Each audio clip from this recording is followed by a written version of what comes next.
Square root of 2 whole ഘാതം 2 കൂട്ടണം 2 into 2 ഘാതം -1 കൂട്ടണം 2 ഘാതം 10 ഹോൾ ഘാതം 1/2.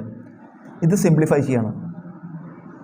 റൂട്ട് ഓഫ് 2 ഘാതം 2 ഹോൾ ഘാതം 2 ഇത് എ ഘാതം എം ഹോൾ ഘാതം എൻ എന്ന രൂപത്തിലാണ്. 2 ഘാതം 2 ഹോൾ ഘാതം 2 എ ഘാതം എം ഹോൾ ഘാതം എൻ.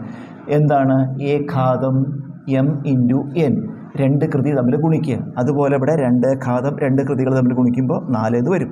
പ്ലസ് ഇത് 2 ഇൻറ്റു 2 ഘാതം -1 ഇത് എ ഘാതം എം ഇൻറ്റു എ ഘാതം എൻ എന്ന രൂപത്തിലാണ്.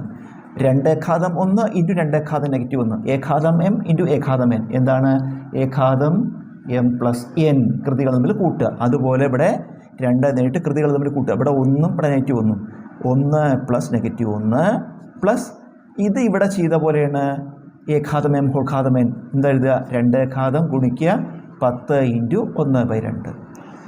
റൂട്ട് ഓഫ് 2 ഘാതം 4 16 പ്ലസ് 2 ഘാതം 4 പറഞ്ഞാൽ 2 ഇൻറ്റു 2 ഇൻറ്റു 2 ഇൻറ്റു 2 4 പ്രാവശ്യം കുടിക്കുമ്പോൾ 16. 2 ഘാതം 1 -1 കൂട്ടിയാൽ 0 വരും.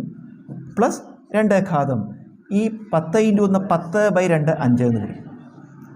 റൂട്ട് ഓഫ് 16 പ്ലസ് 2 ഘാതം 0 എ ഘാതം 0 സമം 1 നമുക്കറിയാം. കൃത്യംഗ നിയമം.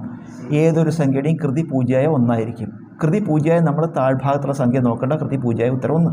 അതുപോലെ 2 ഘാതം 0 കൃതി 0 ഉത്തരം 1 പ്ലസ് 2 ഘാതം 5 പറഞ്ഞാൽ 2 5 തവണ ഗുണിക്കുക. 2 4 തവണ ഗുണിക്കുമ്പോൾ 16 അപ്പോൾ 2 5 തവണ പറഞ്ഞാൽ ഒരു പ്രാവശ്യം കൂടി കുടിച്ചാൽ മതി. 16 2 2 32. ഇതെല്ലാം കൂട്ടുക. 32 1 33 6 39 10 49. റൂട്ട് ഓഫ് 49 49ൻ്റെ റൂട്ട് 7 ആണ്. 7 7 49.